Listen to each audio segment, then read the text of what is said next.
Ya, tapi kalau di Quran kan biidnillah, Pak. Nah, ini cerita saya ini. Iya, iya, iya, iya, silahkan, Jadi silahkan. disitulah saya Enggak, maksud saya ya gini, bentar, Pak. Kita masuk substansinya aja lah. Kalau mengenai sejarah ini kurang apa ya, kurang kita terang. Kita masuk ke substansinya saja mengenai bagaimana Kristen, bagaimana Islam begitu, Pak. Dari sisi situ saja saya melihat kemuliaan Isa itu jauh. Oh begitu, ya ya. Bagi saya ya, bagi saya. Ya memang Nabi Isa itu diutus hanya untuk bangsa Israel saja. Itu yang jadi masalah di dalam Al-Quran demikian, di dalam Bible pun demikian, Pak. Ya betul Pak. Jadi apa yang Bang Sugi katakan itu betul.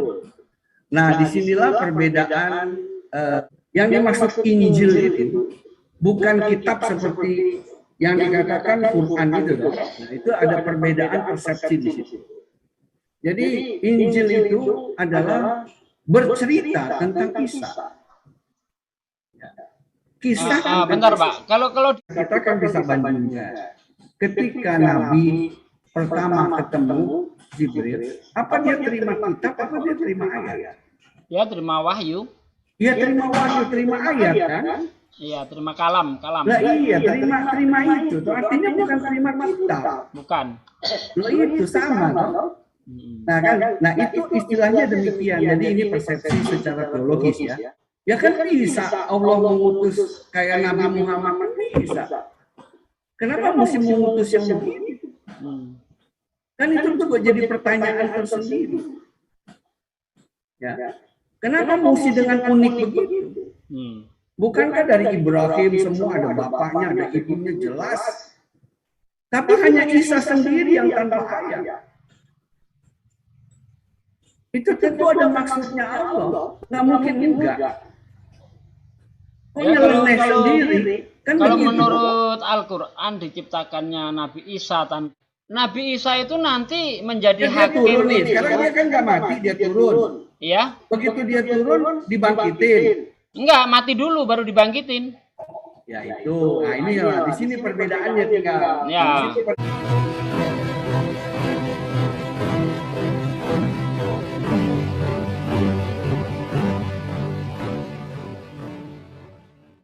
Assalamualaikum warahmatullahi wabarakatuh.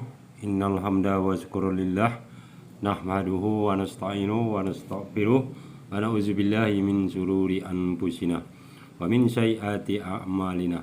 May yahdihillahu fala mudhillalah wa may yudlil fala hadiyalah. Allahumma shalli wa sallim ala sayyidina Muhammadin wa ala alihi wa sahbihi ajmain. Amma ba'du. Puji syukur kehadirat Allah Subhanahu wa taala karena kita masih diberi waktu dan kesempatan berjumpa kembali melalui channel Salam Satu Akidah. Semoga kita semua dirahmati Allah dan diberi kekuatan serta keteguhan hati di dalam iman Islam untuk terus meningkatkan iman serta ketakwaan kita kepada Allah Subhanahu wa taala. Baik, saudaraku semuanya, pada kesempatan kali ini saya akan menampilkan diskusi yang cukup menarik ya, karena berbeda dengan diskusi-diskusi yang sering kita dengar, karena di sini ada seorang pendeta dan mengaku dahulu adalah seorang murtadin ya. Nah, kalau para murtadin umumnya ketika diskusi maupun debat mereka selalu terbawa emosi ya, terkesan kasar dan bahkan bisa dikatakan arogan ya, untuk memaksakan argumen mereka menyatakan Yesus adalah Tuhan ya. Nah, berbeda dengan pendeta ini yang kebetulan diskusi bersama Ustadz Sugi ya.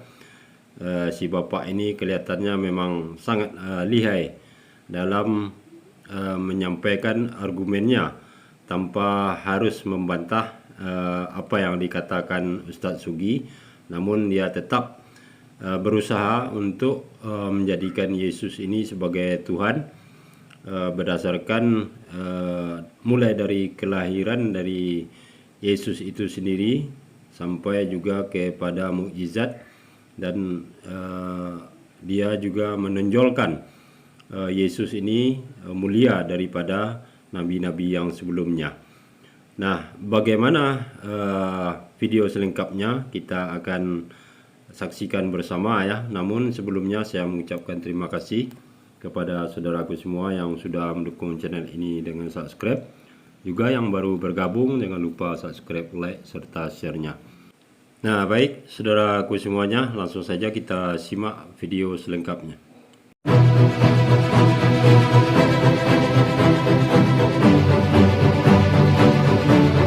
Orang peduli dengan agama begitu, Pak. Ya, benar. Ya. Jadi saya waktu itu secara anak muda remaja ya pengen punya ilmu jaga diri kan, gitu kan. Jadi belajar. Nah, waktu itu kan kalau kita tiap habis latihan, kita dengar guru kita selain ngajar jurus-jurus ya ngobrol tausiah gitu dong. Iya, iya, iya. Nah, jadi waktu itu saya juga diajarkan bagaimana diceritakan bagaimana agama terakhir kita ini adalah agama penutup waktu itu ceritanya. Iya. Nabi Muhammad, Nabi yang merupakan Nabi penutup dan lain sebagainya. Dan ini adalah agama yang terakhir kan begitu toh. Nah, saya mendengarkan. Kemudian karena kita adalah orang yang bergaul, saya juga bergaul sama orang-orang India, Hindu ya. Saya bergaul juga dengan orang-orang Cina ya, kadang-kadang juga diajak ke ininya ya, dan juga bergaul kepada orang-orang Kristen gitu ya. Nah, kebetulan ya sekolah saya sekolah umum dan berkat kita bergaul aja. Nah, jadi saya mendengarkan aja, tapi fokus saya belajar perguruan gitu.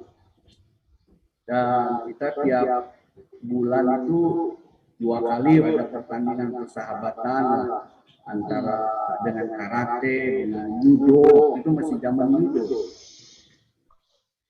Nah, di dalam perjalanan itu saya juga jadi tertarik belajar berbagai agama.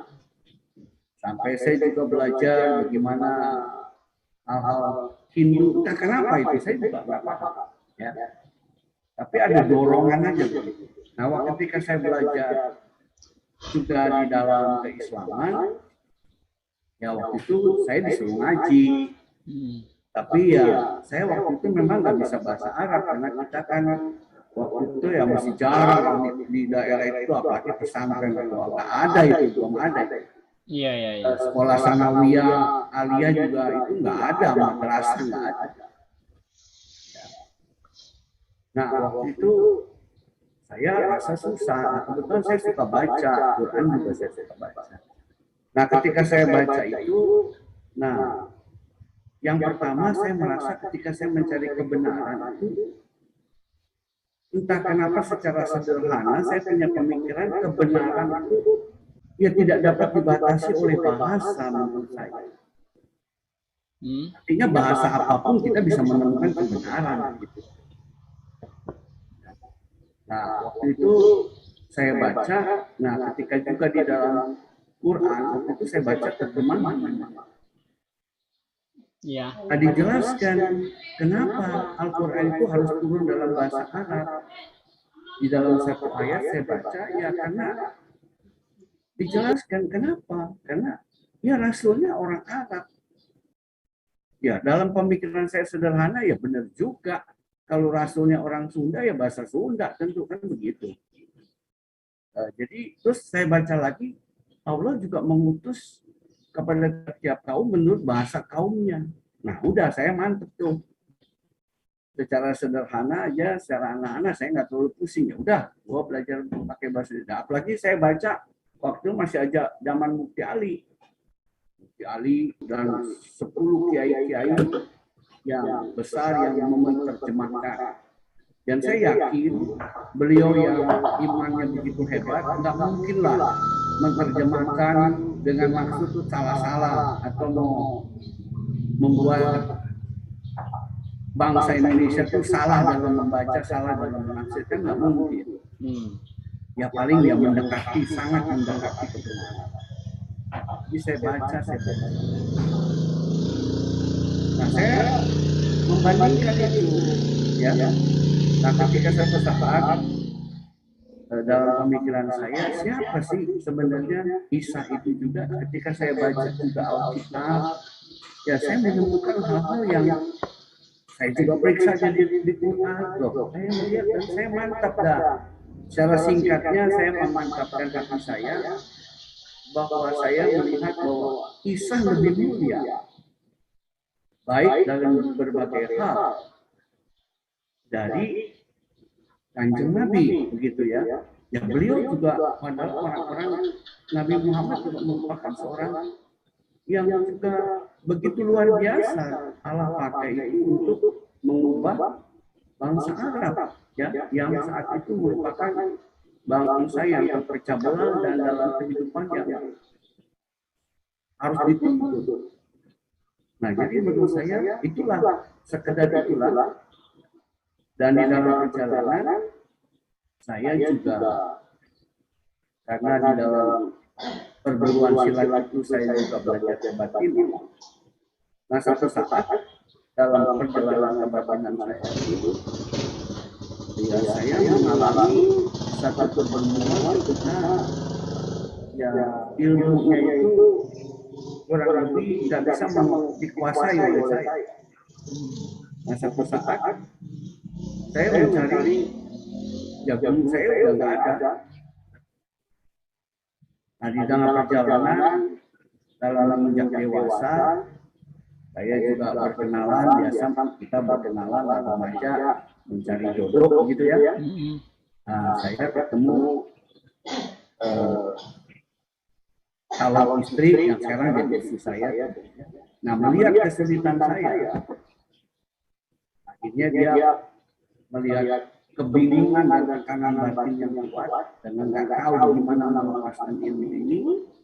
Ya, saya cari ke guru juga nggak ada yang bisa, ya. Dan akhirnya kawan-kawan saya nggak mampu, ya ketemu seorang pendeta. Dan saya akhirnya bisa dilepaskan ilmu itu dan saya melihat juga kuasa Isa yang memang betul seperti di Quran juga, bagaimana dia bisa menyembuhkan, bisa ini, ya saya makin mantap. Ya, tapi kalau di Quran kan biidnillah, Pak. Nah, ini cerita saya ini. Iya, silahkan. Jadi disitulah saya enggak maksud saya ya gini, bentar Pak.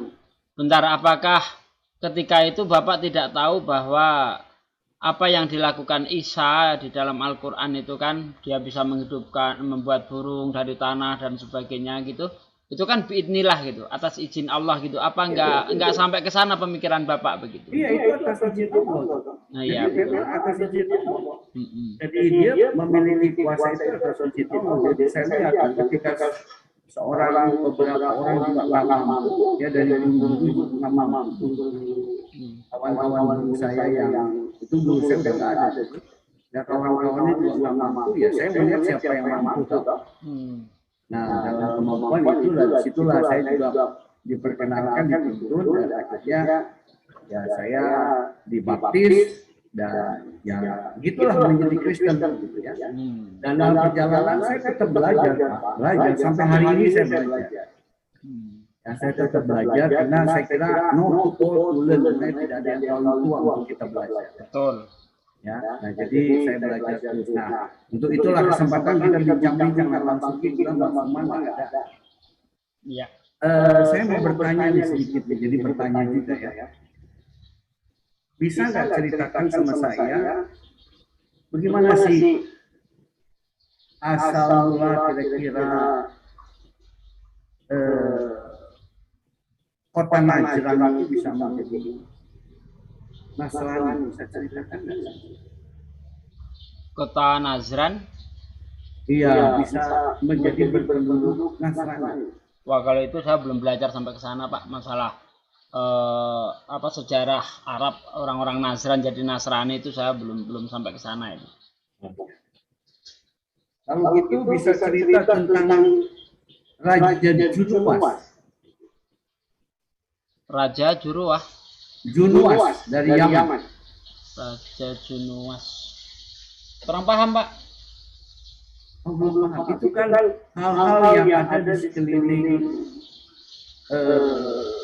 Mekah Ya. dan kerajaan-kerajaan yang ada yang muncul, ya, karena di dalam Al-Quran juga dituliskan bagaimana Abraha yang menyerang Mekah itu. Nah, saya ingin juga mendapat lebih jelas dari Bang Juki bagaimana Jumas bisa menjadi Abraha dan lain sebagainya. Ya. Paham. Kalau Abraha saya paham tuh. Nah, itu boleh ceritakan supaya kita juga bisa, saya juga boleh lebih banyak belajar. Ya, kalau mengenai Raja Abraha ini kan seorang raja yang ingin menghancurkan Ka'bah kan, sehingga Allah binasakan dengan burung itu yang membawa batu-batu dari neraka dilemparkan kepada pasukan-pasukannya itu, seperti yang tertulis di dalam surah Al-Fil itu kan, alam taro kaifa fa'ala rabbuka bi ashabil fil. Nah, itu dia, alam yaj'al kaidahum fi tadlil. Nah, di situ Pak, ada apa dengan itu Pak? Lanjut aja. Saya kurang memaham sejarahnya, saya enggak begitu saya dalami itu.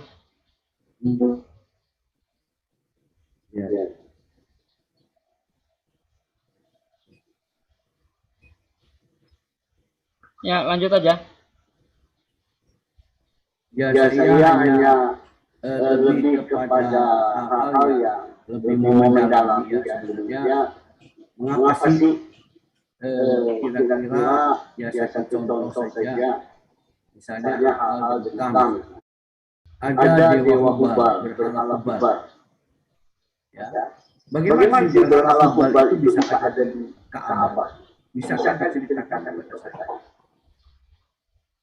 Ya, itu kan pada waktu siapa namanya ya, seorang Arab itu ya namanya, agak lupa saya namanya, cuma dia ini melihat adanya penyembahan di Syam, terus pokoknya di luar Arab gitu ya. Lalu dia tertarik dengan itu, dan setelah itu dia bawa patung dari sana lalu diletakkan di Ka'bah. Itu sih awalnya dari situ. Siapa namanya itu? Ubay gitu loh kalau nggak salah ya. Bentar.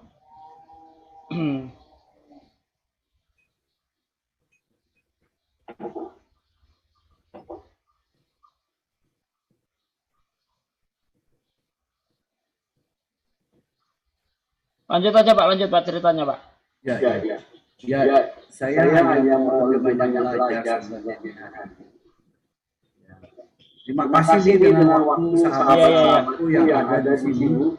Saya bilang sama Pak Bang Jion, saya bilang saya sampai jam 10. Jadi yang moga dalam perbincangan kita bisa mendapat berkah masing-masing ya.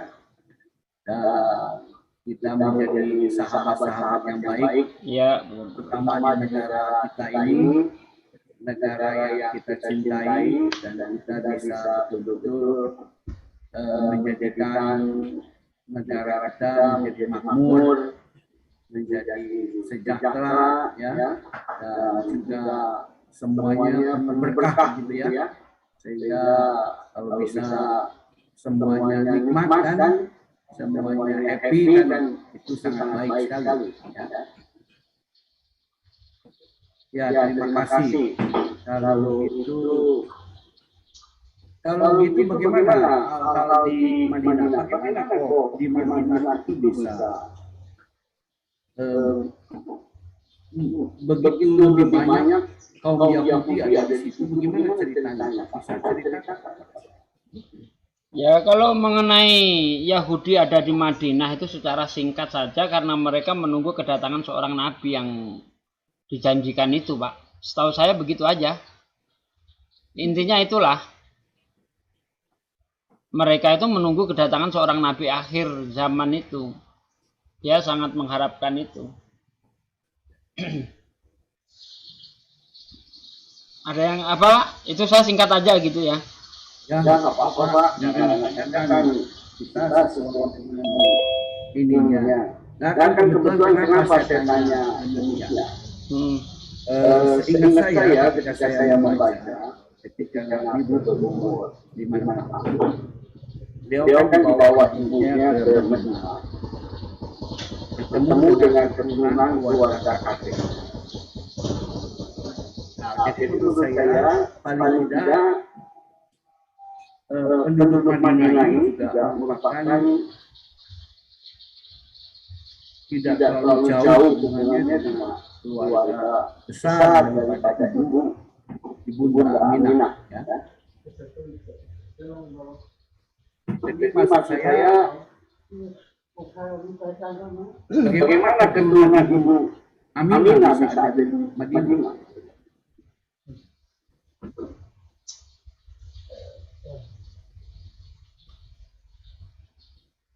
Ya karena memang Aminah ini mempunyai garis keturunan dari Yahudi juga ya, dari Israel gitu Pak.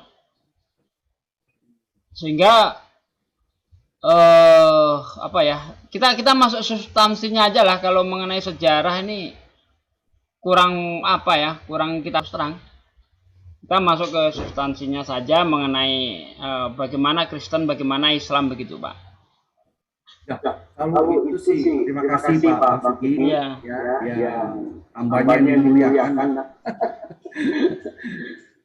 Saya terima kasih. Ya, dalam hal ini kan kita namanya belajar, kita menurut juga ya. Jadi dengan baik sehingga kita kalau mengenai Islam Kristen menurut saya ya memang satu ya pasti kita punya iman yang berbeda ya. Iya. Saya lebih melihat bagaimana kita memperhatikan kesamaan dibandingkan perbedaan. Karena kalau perbedaan itu otomatis kita ujungnya nggak ketemu. Ya. Jadi mari kita menemukan hal-hal yang sifatnya bersama. Sehingga di dalam kebersamaan itulah kita saling memperkuat satu dengan yang lain. Sehingga kita bisa juga saling bergandengan tangan dalam konteks membangun negara ini. Betul. Ya. Itu kan adalah bingkai besar. Ya, saya juga sebenarnya agak prihatin ketika melihat ada beberapa kawan dan saya juga ya, kurang memikirkan hal ini. Ya.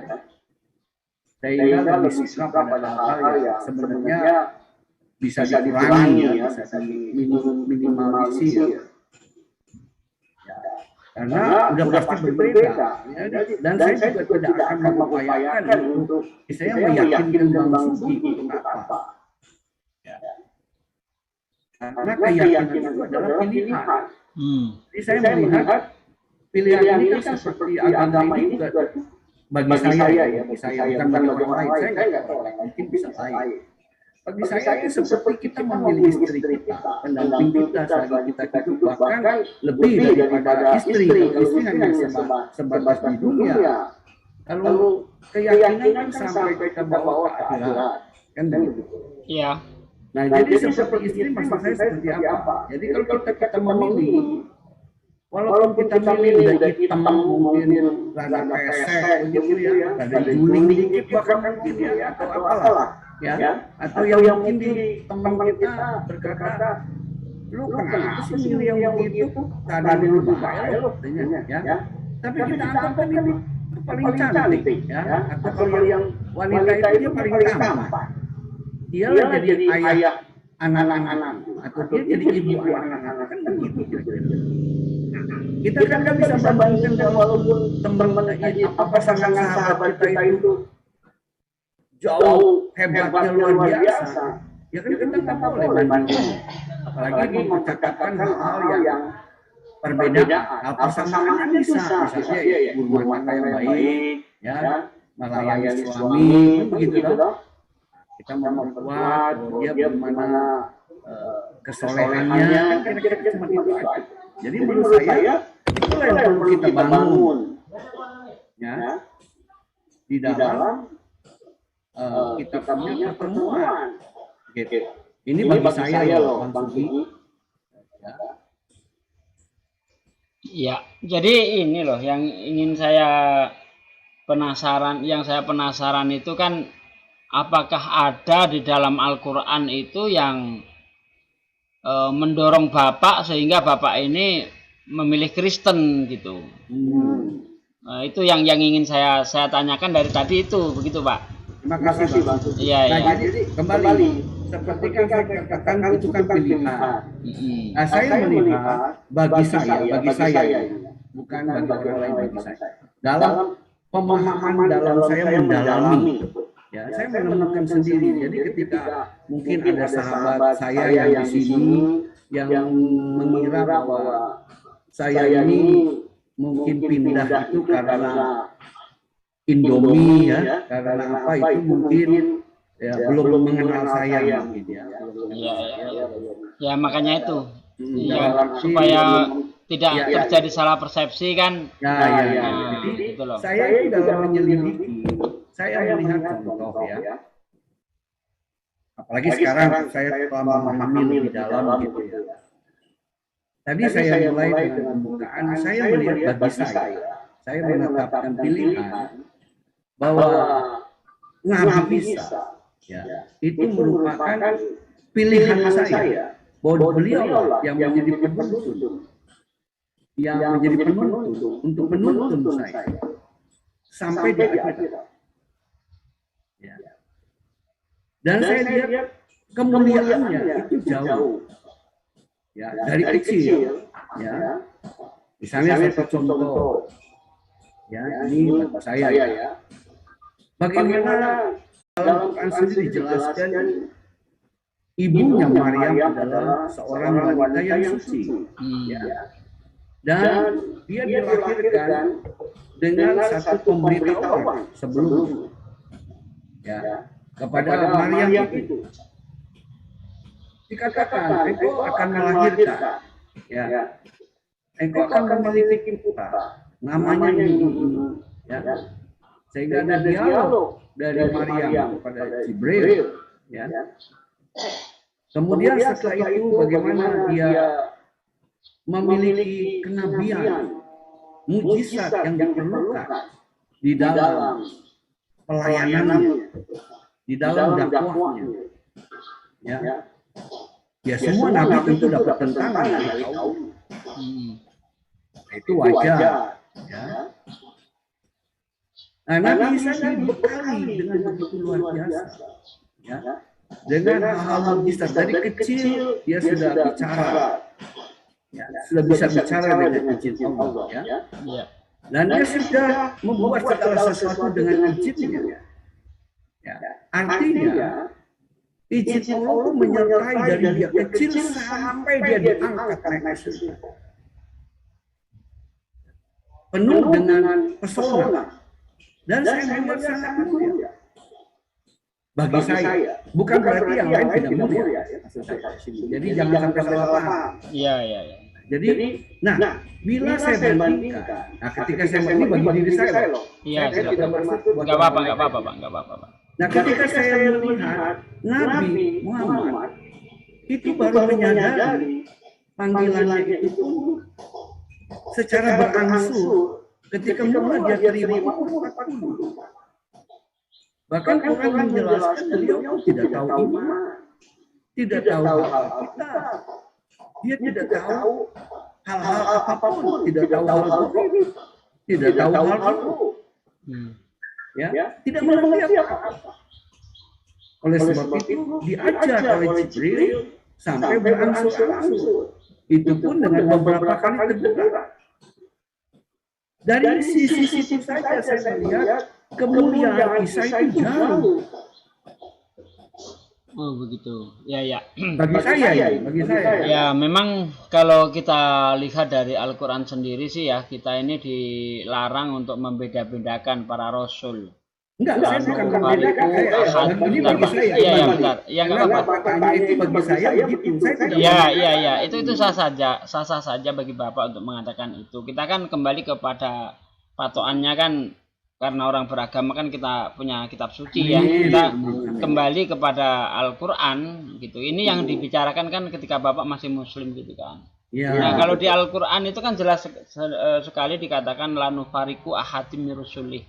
Ya, kami tidak membeda-bedakan di antara para rasul di situ. Oke, kita bedah sedikit Pak. Iya. Kalau tidak membedakan, berarti kan anggaplah sekarang sama. Bahwa Musa, Ibrahim, Daud, Sulaiman, ya sama, ya. Termasuk Nabi Kanjeng Nabi Muhammad sama. Ya. Berarti kita kan boleh pilih salah satu. Iya, jadi boleh pilih salah satu. Cuma yang jadi bentar, yang jadi masalah ini di sini Nabi Isa itu diutus hanya untuk bangsa Israel saja. Itu yang jadi masalah di dalam Al-Qur'an demikian, di dalam Bible pun demikian, Pak. Ya, itu kan pilihan kembali Pak, pilihan ya. Kalau itu kan kita bisa bincang dengan baik ya. Ya, bisa. Enggak masalah. Karena Isa kan punya sejarah tersendiri yang berapa ratus tahun kemudian ya. Dan kalau kita lihat begitu, ya tentu di Najran tidak menjadi penduduk Nasrani. Kalau hanya untuk bangsa Israel saja, kan perkembangannya begitu banyak ya.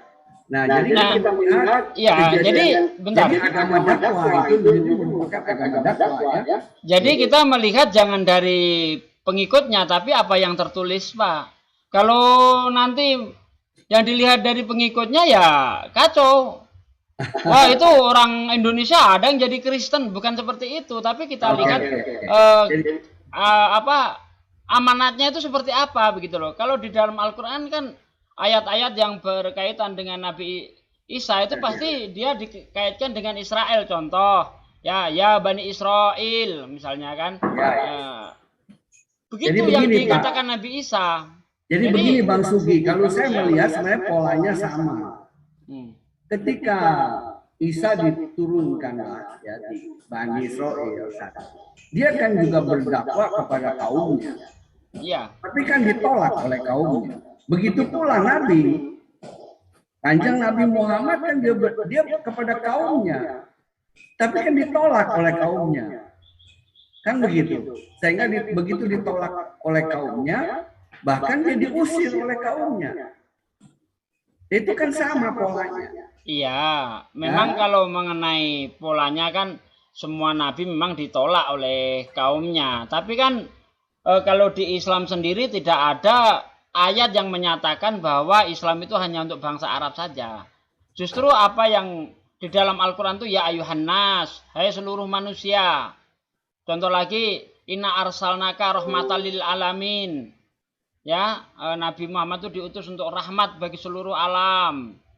Nah, kalau kita lihat apa yang dikatakan Yesus sendiri gitu ya di dalam Matius 10 ayat 5 ayat 6 di mana Yesus itu berpesan kepada muridnya, janganlah kamu pergi ke kota orang lain atau masuk kota orang Samaria, melainkan pergilah kepada domba yang hilat dari umat Israel. Nah, itu kan ada penegasan begitu loh, Pak, ada penegasan gitu.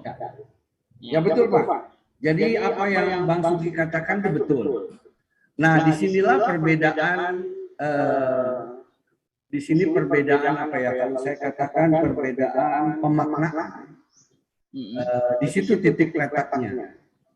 Ya, jadi kalau kita berpegang pada itu, mengapa Isa Al-Masih harus melakukan itu? Artinya bahkan dia menegaskan berpesan kepada Hawariyun ya untuk melakukan itu. Ya, nah ini ada sejarah panjang yang ada karena kekristenan dalam kekristenan itu sebenarnya Kristen itu Injil itu disebut Injil yang mungkin Injil Nasrani sebenarnya boleh dikatakan hampir dikatakan tidak punya, sebenarnya kalau secara hakikatnya itu tidak punya kitab begitu ya. Artinya yang dimaksud Injil itu bukan kitab seperti yang dikatakan Quran itu, nah, itu ada perbedaan persepsi di situ. Jadi Injil itu adalah bercerita tentang kisah. Kisah. Bentar Pak, kalau di Al-Quran sendiri menjelaskan bahwa Injil itu belum tertulis, Pak. Loh, Belum, enggak, tidak berbentuk kitab dia. iya sama di Itu Quran juga. tertulis bentar, itu tertulis di dalam Quran surah Ali Imran ayat 48 kalau nggak salah ya. Bahwa selain disebut Injil, dia juga disebut hikmah. Artinya masih dalam perbuatan dan perkataan. Belum, nggak ada dikatakan Injil sudah tertulis, itu nggak ada di dalam Islam, nggak ada, Pak. Ya. Betul. Nah sekarang kan sama Pak. Kita kan bisa bandingkan. Ketika Nabi pertama ketemu Jibril, apa dia terima kitab, apa dia terima ayat? Dia terima wahyu. Iya terima wahyu, terima ayat kan? Iya, terima kalam. Lah iya, terima itu. Itu artinya bukan terima kitab. Bukan. Loh itu sama toh. Nah kan, nah itu istilahnya demikian. Jadi ini persepsi secara teologis ya. Tapi kan kita membahasakan dengan bahasa yang mungkin dicerna oleh akal kita. Ya. Nah, jadi ketika saya melihat itu, nah Injil itu adalah bercerita tentang Isa. Pusat senternya adalah sosok Isa alaihissalam. Yang sebagai sosok yang berakhlak mulia, yang bermisi mulia. Nah, misi Isa, mengapa Isa harus turun? Ya, mengapa dia harus turun dengan cara seperti itu? Tanpa ayah? Ya kan bisa Allah mengutus kayak Nabi Muhammad kan bisa. Kenapa mesti mengutus yang begitu? Kan itu juga jadi pertanyaan tersendiri. Ya. Kenapa mesti dengan unik begitu? Bukankah dari Ibrahim semua ada bapaknya, ada ibunya jelas. Tapi hanya Isa sendiri yang tanpa ayah. Itu tentu ada maksudnya Allah. Nggak mungkin enggak. Ya, kalau begitu. menurut Al-Quran diciptakannya Nabi Isa tanpa adanya seorang ayah ini untuk menunjukkan kebesaran Allah, kekuasaan Allah. Allah itu mampu menciptakan manusia tanpa ayah, tanpa ibu, yaitu Adam. Allah juga mampu menciptakan manusia tanpa adanya seorang ibu, hanya ada ayah saja, yaitu Hawa. Dan Allah juga mampu menciptakan manusia tanpa adanya seorang ayah, yaitu Isa. Dan Allah juga mampu menciptakan ada ayah, ada ibu, itu kita semua. Nah, semua itu dijadikan oleh Allah bukan untuk dijadikan tandingannya, sekutunya bukan, tapi itu untuk menunjukkan bahwa Allah Maha Kuasa menciptakan segala sesuatu, begitu Pak. Ya setuju saya di situ. Tetapi justru kan kita harus memahami makna, hikmahnya, kan begitu kan? Itu kita yang harus mencarikan hikmahnya. Ada perbedaan itu kan bukan iseng. Ya. Nah, bukan iseng, gue mau buat begini, gue menunjukin aja kehebatan gue. Tanpa itu juga Allah udah hebat. Ya contoh lah, saya pernah katakan ketika Bang Juma bercerita tentang kemahaan Allah ya. Saya bilang Allah udah hebat.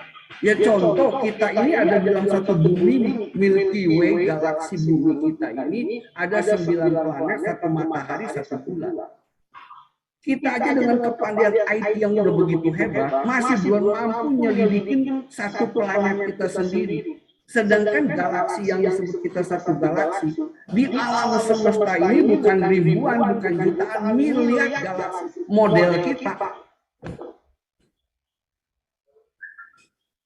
Jadi dasarnya Allah tuh buang, udah nggak bisa diomongin, udah takjub ngomong pakai bahasa manusia udah nggak ada.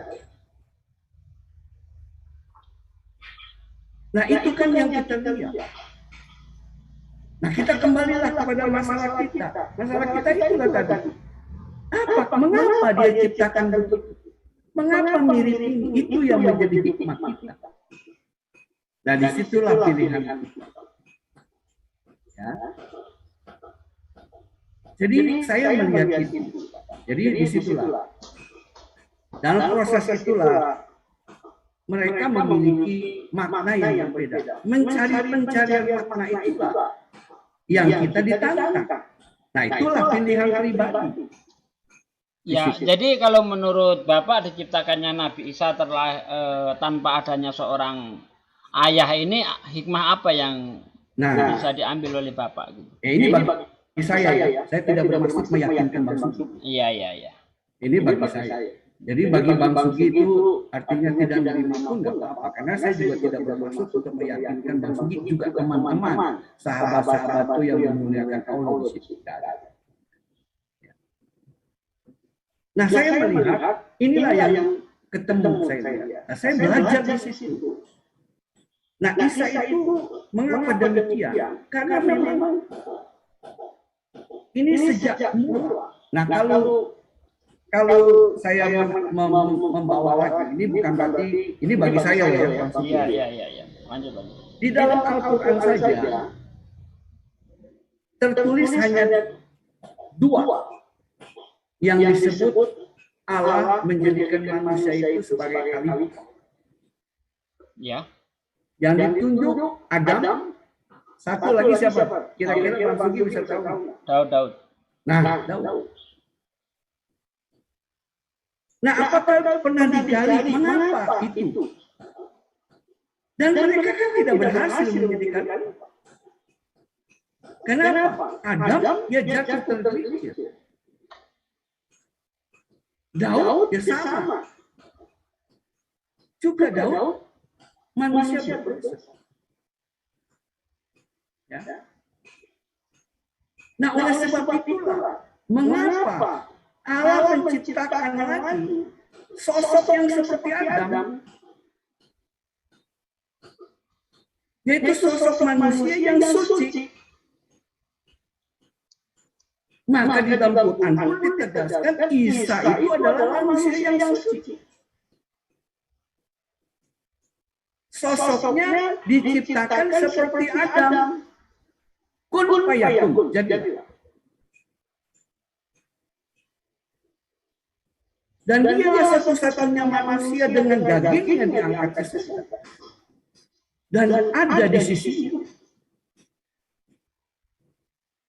Bukan ini seperti perumpamaannya sama seperti perumpamaan Adam.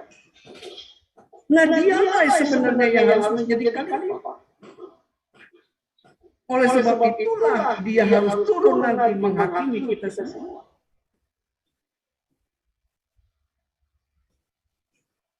Nah, ini pengertian saya.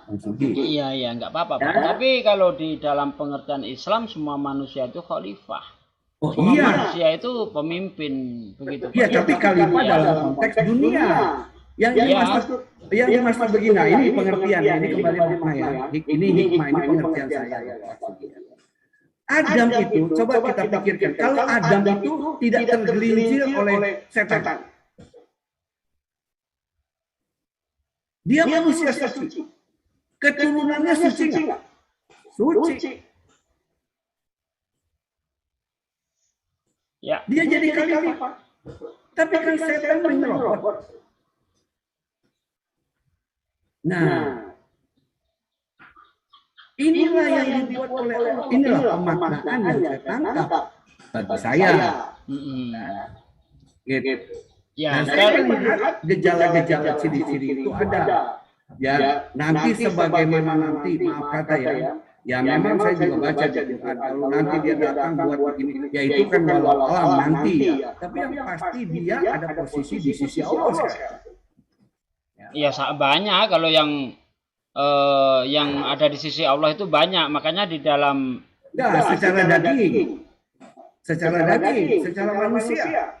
Ya, yang lain kita nggak tahu alam, tapi dia pasti secara daging. Enggak, kalau ayatnya itu dikatakan wa minal muqarrabin, termasuk orang-orang yang didekatkan dengan Allah. Berarti bukan cuma Nabi Isa saja di situ. Ya, begitu Pak. Bukan masalah dia daging atau tidak, bukan itu. Itu kan begini, bentar Pak. Bentar. Ya, itu nanti. Ya, kalau di dalam Islam itu semuanya itu kan akan mati. Kullu nafsin dha'iqatul maut. Semua itu akan mati, dan Nabi Isa itu nanti mati. Setelah dia kedatangannya kedua itu nanti dia mati. Dan setelah itu dia akan didekatkan kepada Allah, wa minal muqarrabin itu. Nah, bagaimana ya itu kan pemahaman imannya Bang Sugi saya. Ya, itu di dalam Islam seperti itu. Ya, okay. Setiap orang pasti mati. Kullu nafsin dha'iqatul maut, pasti mati semua, termasuk Nabi Isa mati nanti Pak setelah kedatangannya kedua itu. Kemudian yang ingin saya tanggapi itu dia Bapak tadi mengatakan khalifah di akhirat begitu Pak ya, mungkin ya maksudnya Isa ya. Nanti kan begini kan itu ada kan peristiwanya itu adalah kebangkitan. Karena saya mau tanya kebangkitan apa yang maksudnya kebangkitan adanya kebangkitan itu adalah apa pengertian Bang Sugi itu kebangkitan itu apa? Kebangkitan dari apa mati dibangkitkan semua orang itu. Iya semua dibangkitkan. Nah, kalau semua dibangkitkan itu mati lagi nggak orang? Oh ya enggak. Nah, kalau begitu, kalau Isa turun, terus dia mati sendirian, yang lain semua bangkit, menurut Bang Sugi bagaimana ngurainya? Nah, Nabi Isa itu nanti menjadi hakim. Dia turun nih, sekarang dia kan nggak mati, dia turun. Iya. Begitu dia turun, dibangkitin. Enggak, mati dulu baru dibangkitin. Ya itu, nah ini ya, di sini perbedaannya tinggal. Ya. Di sini perbedaannya. Karena kalau kita lihat hadisnya, setelah Nabi Isa itu turun, dia itu akan hidup di bumi selama 40 tahun. Nah, itu perbedaannya. Dan setelah itu nanti dia meninggal, ya sama seperti kita, baru dibangkitkan kembali. Nah, Isa menjadi hakim itu bukan setelah kebangkitan, tapi menjelang datangnya kiamat itu. Belum hari kebangkitan, Pak. Ya, berarti waktu Isa datang itu belum kebangkitan. Belum. Dia datang itu menjelang. Kita urai dikit. Iya. Sebelum kebangkitan, dia menguasai. Belum bangkit nih, semua nabi mati semua kan? Ya. Nah, semua mati nabi. Setelah dia mati, apa yang terjadi dengan dunia? Masih nunggu berapa tahun lagi ada kiamat? Iya. Ya begitu toh? Iya. Nah, begitu kiamat, orang bangkit semua, termasuk Isa, gitu toh? Iya. Nah, nggak apa-apa, itu kan saya cuma mencoba memahami apa yang Bang Sugi maksud. Nah, disinilah yang saya menjelaskan, inilah perbedaannya dengan pengertian pemahaman Kristiani. Yang perlu disamain ya. Iya. Jadi kalau kami kedatangan Isa itulah akhir dunia. Karena dia adalah menghakimi semua makhluk. Tugasnya menghakimi. Benar. Nah, kalau dia datang nanti dia ongkang-ongkang kaki duduk ngeteh. Ngapain dia? Ngeteh duduk nyobain singkong goreng atau makan salad. Nikmatin keju dari Amerika. Kan enggak. Tugas dia datang itu ngadilin orang. Iya, itu saya sepakat. Nah, dia adilin apa? Nah, sekarang kita urai yang diadilin. Nah, oke. Makanya kalau kita lihat hadis, yang diadilin apanya? bentar. Kalau kita lihat hadisnya, nanti kita compare dengan Bible ya. Kalau kita lihat hadisnya bahwa Isa itu nanti akan datang, ya kan, menjelang hari akhir itu sebagai hakim yang adil, membunuh Dajjal, mematahkan salib, membunuh babi, dan menghapus pajak. Iya. Ya, itu kan artinya semua ditunduki. Nah, ini kita urai dulu ya. Ya, bentar Pak, bentar. Apakah ini hari kebangkitan atau bukan? Nah, kalau di dalam Islam jelas itu bukan pada hari kebangkitan, tapi menjelang datangnya kiamat. Makanya dalam Az-Zukhruf ayat 61 itu Isa sebagai pertanda akan datangnya kiamat. Ya, kalau Isa datang berarti kiamat sudah dekat, intinya seperti itu. Nah, kalau kita lihat di dalam Matius 7 ayat 22-23, Yesus berkata, pada hari terakhir, bukan hari kebangkitan, ada lagi nanti hari kebangkitan. Pada hari terakhir nanti banyak orang berseru kepadaku, Tuhan, Tuhan. Bukankah aku bernubuat demi namamu, mengusir setan demi namamu, dan mengadakan mukjizat demi namamu pula? Pada hari ini aku akan berterus terang, aku tidak mengenalmu, enyahlah kau dari hadapanku, hai para pembuat kejahatan. Di dalam hadis dikatakan akan mematahkan salib. Di ayat itu akan mengusir orang-orang yang menyebut dirinya Tuhan, Pak. Jadi ada kesamaan di sini. Jadi itu tidak berbicara tentang hari kebangkitan, melainkan berbicara akan hari akhir. Hari akhir itu belum sampai kebangkitan, Pak, begitu. Ya, nggak apa-apa, Bang. Ya. Terima kasih. Di sinilah kan cuma ini kan perbedaan makna yang kita lihat, perbedaan makna. Yang nggak masalah. Toh ini kan sesuatu, kalau kayak kita kan kita bicara soal yang akan terjadi. Bisa begitu, bisa begini kan begitu loh. Nah itu kan namanya adalah ini kita, harapan kita, ya, nggak ada masalah. Ya, nggak perlu, saya kira nggak perlu kita pertentangkan, oke-oke aja. Iya. Apa yang akan terjadi seperti apa yang diingini Bang Sugi atau seperti saya, walau alam kalau dibilangkan begitu, ya. Dan nggak usah kita sampai Itu ranahnya masih iman. ya ranahnya masih iman kita, artinya kita boleh ya seperti tadi pilihan kita. Kan, nah, cuman di sini kan kita saling mencoba melengkapi dalam konteks, oh kalau dia begini loh maksudnya, kalau dia begini kan gitu kira-kira, ya. Nah dalam konteks itu saja. Ya tadi kan seperti saya uraikan, ya contoh kan kembali kalau kita bilang mematahkan salib, membunuh babi. Nah, apakah ini pengertiannya literal? Benar-benar babi beneran Oh tidak, itu kias. Itu betul, nah itu seperti gitu. Itu berarti kan ada pemaknaan yang lain. Nah disinilah yang disinilah yang perlu kita gali. Itu maksud saya. Jadi benar. Kenapa saya katakan literal? Mematahkan salib itu artinya dia membantah akan ketuhanannya. Sebab kenapa itu langsung disimbolkan salib begitu? Karena Kristen itu kan semuanya berdasarkan salib. Ya kan? Seperti yang tertulis di dalam 1 Korintus 15 ayat 16 sampai 18 itu. Ya kan, kalau dia tidak dibangkitkan, ya, tidak mati dan tidak bangkit, maka sia-sialah ajaranku, maka sia-sialah kepercayaanku, seperti yang dikatakan Paulus itu. Kenapa itu simbolnya salib? Bukan berarti Nabi Isa itu mematahkan salib satu-satu, tidak. Artinya dia itu akan menyangkal ketuhanannya, sebagaimana yang tertulis di dalam Matius 7 itu tadi, Pak. Ya. Itu ayat 22, orang-orang yang berseru Yesus Tuhan itu akan diusir di ayat itu. Ya, terima kasih Bang Sugi. Nah, saya boleh sekarang saya atau Bang Sugi tetap silakan Bang Sugi. Ya, silakan Pak, gantian Pak, biar enak kita. Terima kasih. Jadi begini Bang Sugi.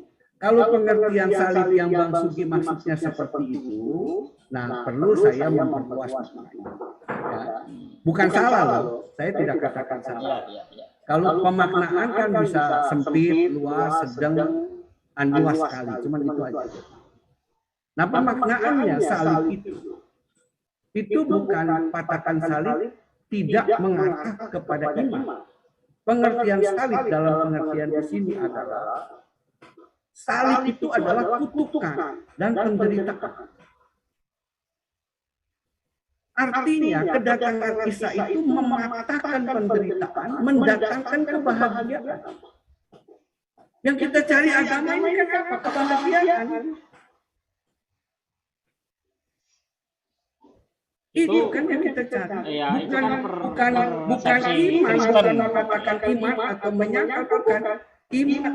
Datang itu untuk memberikan kebahagiaan, menyatakan Allah itu dapat memberikan kebahagiaan. Jadi istilahnya begini, kalau Muhammad misalnya, Kanjeng Nabi Muhammad meneriakin, kamu jangan sembah berhala, karena itu adalah setan mendatangkan siksa kamu. Terimalah kepada Allah, dialah yang bisa memberi kebahagiaan, kan kira-kira itu. Jadi kebahagiaan yang dicari. Nah, salib itu adalah lambang kutuk. Salib itu adalah lambang penderitaan manusia.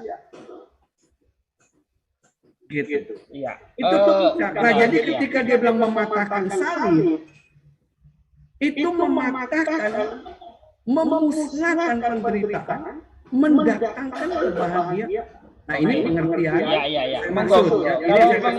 Pengertiannya seperti itu ya silahkan. Tapi kenapa saya? Jadi yang saya maksud lebih luas. Jadi iya bentar Pak. Iman. Yang kedua babi. Iya saya tanggapin dulu Pak mengenai salib Pak biar apa enak gitu ya. Kenapa saya katakan itu artinya mematahkan kekristenan gitu ya? Karena di dalam Al-Quran, jadi kita mengkompernya ke Al-Quran.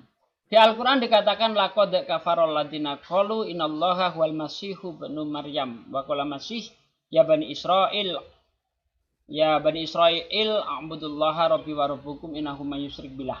Nah, jadi kalau kita lihat ayat itu ya, yang artinya bahwa sungguh telah kafirlah orang yang berkata bahwa sesungguhnya Isa adalah Allah itu sendiri. Padahal Isa berkata, hai Bani Israel, sembahlah Allah Tuhanku dan Tuhanmu, jangan sekutukan Allah dengan segala sesuatu. Nah, kalau kita lihat ayat ini lalu untuk memaknai hadis, maka apa arti mematahkan salib di situ? Artinya ya memang membantah bahwa dirinya itu adalah Tuhan. Begitu loh. Ya. Makanya saya tadi ambil dari 1 Korintus 15 itu, bahwa dasar dari kekristenan adalah penyalipan. Tanpa adanya penyalipan tidak ada Kristen. Ya, kalau tidak ada penyalipan tidak ada penebusan dosa. Kalau tidak ada penyalipan tidak ada keselamatan di situ. Makanya disimbolkan salib di situ, Pak. Begitu kalau pengertian di dalam Islam, Pak. Iya, ya, nggak apa-apa. Ya, Itu kan, masalah. itu kan dalam arti memang Islam memandang dalam arti seperti itu, saya juga memahami dan menyalahkan. Ya. Bahkan memang disinilah kalau memang Islam itu kan mau tidak mau seharusnya ya seyogianya dalam pandangan kita bersama, tentu mau tidak mau kan harus mengkaitkan, karena memang mengkaitkan kepada hal-hal yang terdahulu. Oleh sebab itu Kanjeng Nabi juga diingatkan oleh Allah, kalau itu ada keraguan, ada sesuatu, tanyakanlah kepada orang-orang yang membaca kitab sebelum kamu. Itu artinya menunjukkan ada keterkaitan, kan begitu? Ya, tapi sayangnya Nabi nggak pernah bertanya kepada ahli kitab. Ya, nggak ada sejarahnya Nabi bertanya. Nah, belum kita belum tahu, kita belum bisa memastikan. Bisa saja nanti kita bisa lihat ada banyak yang belum terungkap di situ. Ya, satu contoh saja. Dalam hadis juga pernah diceritakan bagaimana ketika Said disuruh belajar, ya. Said kau belajar bahasa Ibrani, bahasa ini, kan begitu. Nabi suruh belajar, kan begitu. Ya, kan Said bilang dalam 2 minggu aku belajar. Nah itu dalam arti untuk apa? Nah ini kan semua ada kaitan. Ya memang tidak bertanya langsung, mana panggil dia kita diskusi, ya nggak begitu tentunya. Tentu beliau punya cara, kan begitu. Gitu. Itu soal lain ya. Nah itu kan ada kaitan. Nah maksud saya di sini lah perbedaan cara pandang saja. Ya. Nah ini kita bisa sama-sama memegang dengan ya bergandengan tangan cara pandang sama. Ya, kita bisa bertetangga yang baik, kan begitu. Nah di dalam itulah yang dimaksud. Nah kalau di dalam kekristenan yang saya lihat, salib itu memiliki arti yang berbeda. Tadi kalau Bapak kan katakan itu hal soal keimanan, ya, yaitu cara pandang. Nah ini juga memang berkaitan dengan iman, tapi tidak terlalu menekankan hal-hal yang seperti Bapak maksud tadi, ya. Tapi iman dalam arti salib itu adalah lambang kutuk, lambang penderitaan, lambang puncaknya penghukuman. Jadi Yesus Isa itu mati dengan hukuman itu adalah lambang kehinaan. Nah, dia mengatakan salib itu memulihkan manusia yang hina menjadi manusia yang mulia. Itu pengertian. Dalam persepsi Kristen tentunya, Pak, ya. Iya, dalam persepsi Kristen. Memuliakan manusia. Oleh sebab itu, dia harus menjadi manusia yang suci, yang mulia, sebagai manusia yang contoh, yang harus diteladani. Gitu. Dia menjadi sosok mulia, sehingga dia hidup penuh dengan ketaatan, penuh dengan kemurnian, dan dia bisa membuktikan, dan di Quran pun membuktikan. Ketika Muhammad bertemu dia di surga, semua nabi punya salah, hanya dia tidak punya salah. Ya, kalau di Islam maksum, Pak. Semua nabi itu maksum. Ya, seandainya ada dosa yang berlalu diampuni oleh Allah. Jadi karena semua nabi ini maksum, dia suci semuanya, Pak. Ya, tapi maksud saya di sini kan disebut ada salahnya. Hanya Isa yang tidak punya salah. Ya itu persoalannya, bukan soal diampuni. Kalau soal diampuni ya, itu adalah kewajiban Allah kepada orang yang mengimaninya, kan begitu. Itu sudah janji Allah.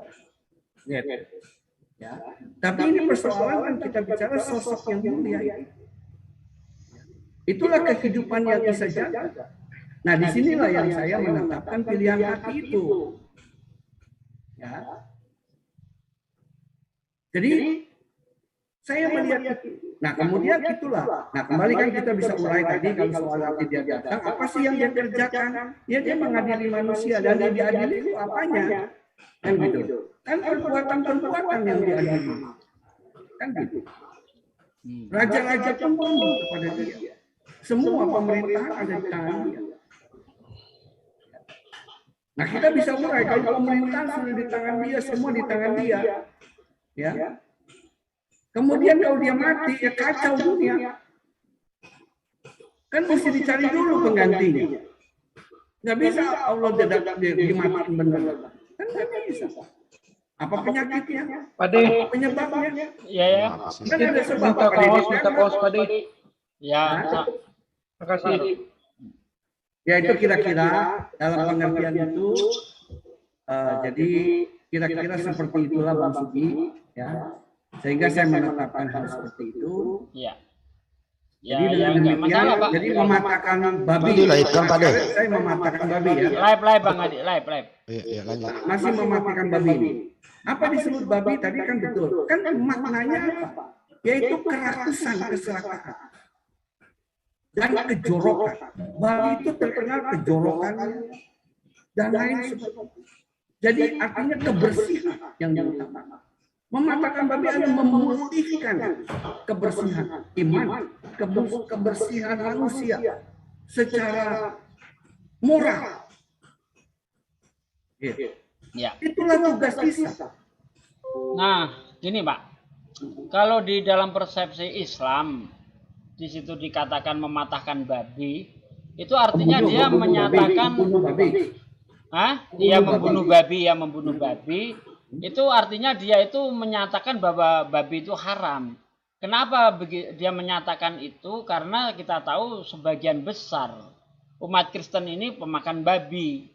Sehingga dia itu ingin memurnikan kembali yang pernah dia ajarkan, ya, yang tentunya dari bukan untuk menghilangkan hukum Musa, tapi untuk meneruskan seperti yang tertulis di dalam Matius 5 ayat 17 sampai ayat 20 itu.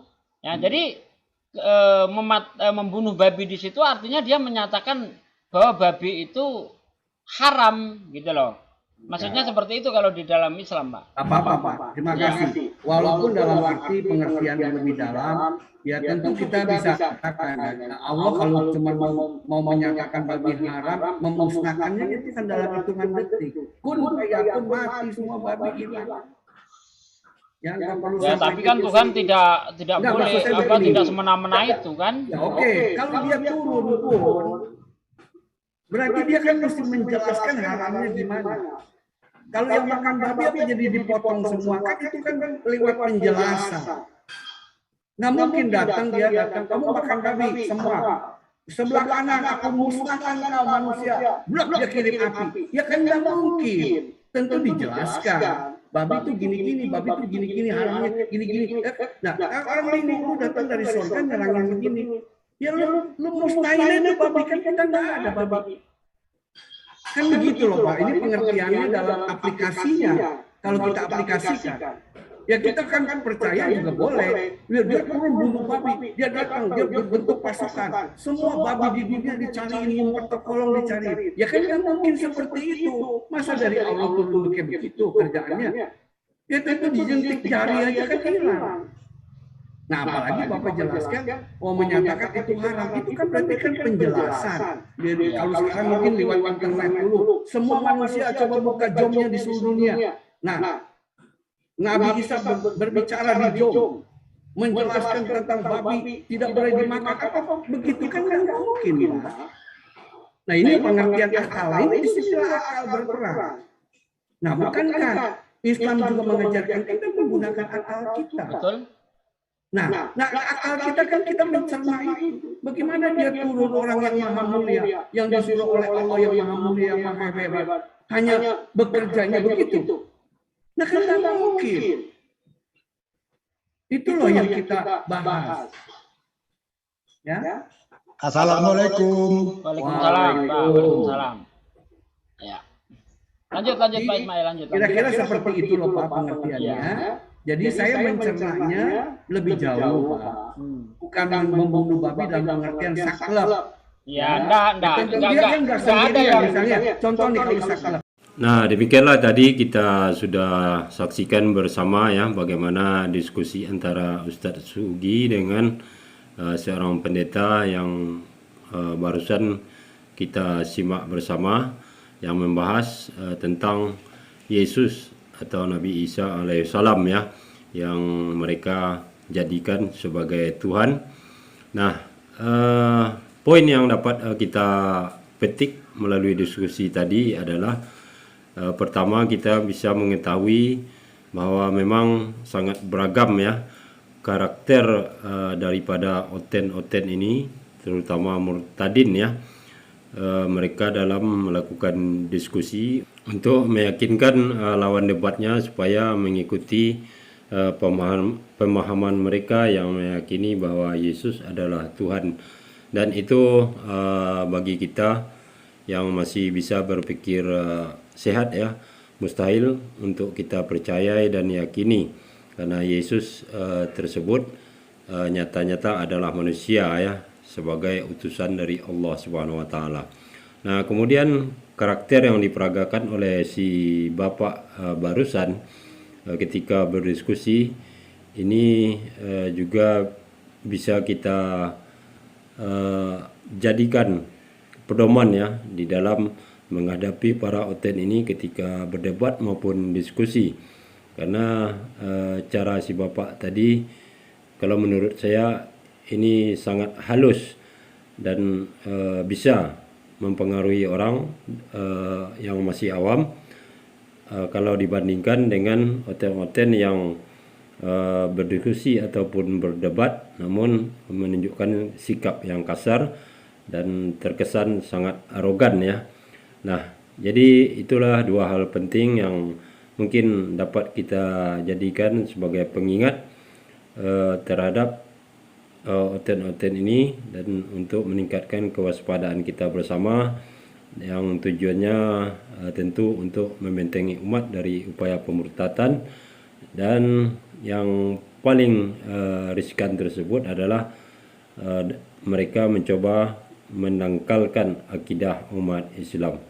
Nah, demikianlah saudaraku semuanya. Terima kasih atas perhatiannya. Assalamualaikum warahmatullahi wabarakatuh.